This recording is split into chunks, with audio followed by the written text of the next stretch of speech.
संघर्ष की परछाइयां। पहला भाग, जीने की जद्दोजहद। रामू एक छोटे से गांव का साधारण मजदूर था। वह दिन रात मेहनत करता, लेकिन वर्तमान समय में बढ़ती महंगाई ने उसके जीवन को और कठिन बना दिया था।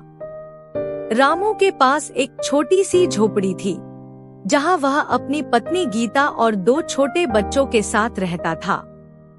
उनकी रोजी रोटी का साधन केवल रामू की मेहनत थी, पर अब वह भी पर्याप्त नहीं थी। बाजार में कीमतें आसमान छू रही थी।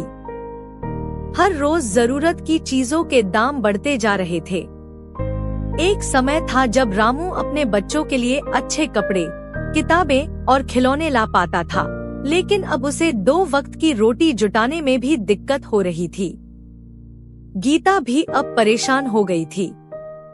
वह सोचती, हम इतना काम करते हैं, फिर भी भूख से पेट खाली रह जाता है। आखिर कब तक हम इस तरह जी पाएंगे? उसकी आंखों में दर्द और चिंता की परछाइयां साफ दिखाई देती थी। दूसरा भाग, बच्चों के सपने और हकीकत। रामू और गीता के बच्चे मोहन और मीना छोटे थे, लेकिन उन्हें भी अब महंगाई की मार का असर महसूस होने लगा था।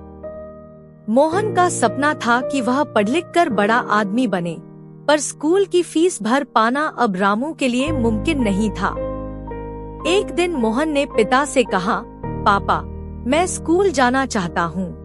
रामू ने उसकी बात सुनी और उसकी आंखों में सपनों की चमक देखी, पर उसकी जेब में इतने पैसे नहीं थे कि वह मोहन का स्कूल का खर्च उठा सके।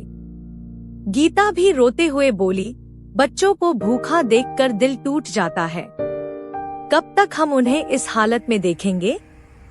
तीसरा भाग, काम की तलाश। रामू ने और काम की तलाश शुरू की। वह सुबह जल्दी उठता और गांव-गांव जाकर मजदूरी के लिए पूछता, लेकिन हर जगह काम की कमी थी। गांव में भी महंगाई का असर था। लोग खुद मुश्किल से अपना गुजारा कर पा रहे थे। एक दिन रामू को किसी ठेकेदार से काम मिल गया। ठेकेदार ने कहा, काम तो मिल जाएगा, पर मजदूरी थोड़ी कम मिलेगी। अभी समय खराब चल रहा है। रामू के पास और कोई चारा नहीं था। उसने काम तो शुरू किया, लेकिन उसे जितनी मजदूरी मिल रही थी, वह भी महंगाई के सामने कुछ नहीं थी। गीता ने घर में बचत के लिए कोशिश की, लेकिन जरूरतें इतनी ज्यादा थी कि बचत करना भी मुश्किल हो गया। चौथा भाग, तनाव और चिंता का साया। रोज रोज की आर्थिक तंगी ने रामू और गीता के रिश्ते में भी तनाव ला दिया था। घर में छोटे छोटे झगड़े होने लगे। रामू का गुस्सा बढ़ता जा रहा था। वह खुद को बेबस महसूस करता था। एक रात जब रामू थकाहारा घर लौटा, गीता ने उससे कहा, इस तरह कब तक चलेगा रामू? हमारे पास बच्चों को खिलाने के लिए भी कुछ नहीं है। रामू चुप था। उसकी आंखों में आंसू थे। वह गीता को क्या जवाब देता? वह खुद टूट चुका था। इस महंगाई ने न केवल उसकी जेब खाली कर दी थी, बल्कि उसके दिल से उम्मीद भी छीन ली थी। पांचवा भाग, उम्मीद की किरण। हालात और भी खराब हो गए। गीता बीमार पड़ गई और रामू के पास इतने पैसे नहीं थे कि वह उसे ठीक से इलाज करवा सके। लेकिन इसी बीच गांव के कुछ लोगों ने मिलकर एक सहायता समूह बनाया, जो गरीबों की मदद कर रहा था। रामू को भी वहां से थोड़ी मदद मिली। हालांकि यह मदद बहुत बड़ी नहीं थी, पर इससे रामू के दिल में थोड़ी उम्मीद जागी। उसने सोचा, शायद सब कुछ खत्म नहीं हुआ है। हमें हिम्मत नहीं हारनी चाहिए। रामू ने गीता की देखभाल के साथ साथ अपने बच्चों के भविष्य के लिए भी सोचना शुरू किया।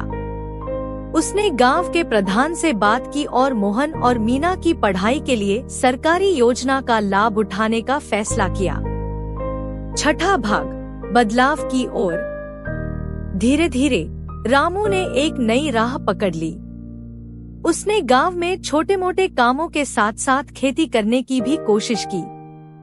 गांव के दूसरे लोग भी उसकी मदद करने लगे।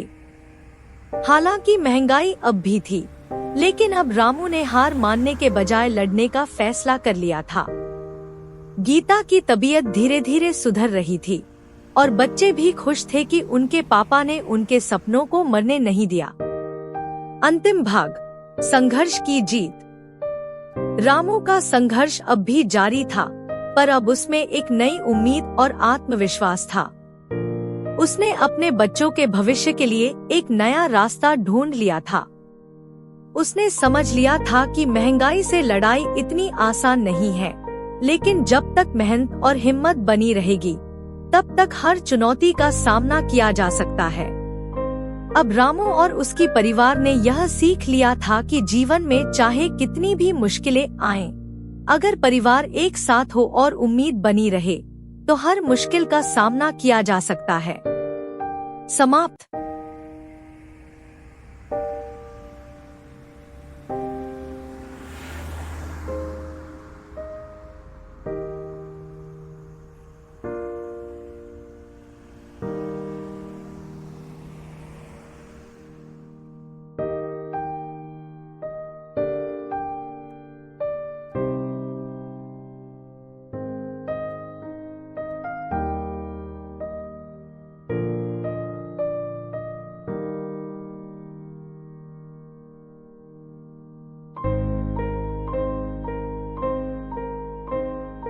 आपने शीर्षक अंडरस्कोर को सब्सक्राइब किया है?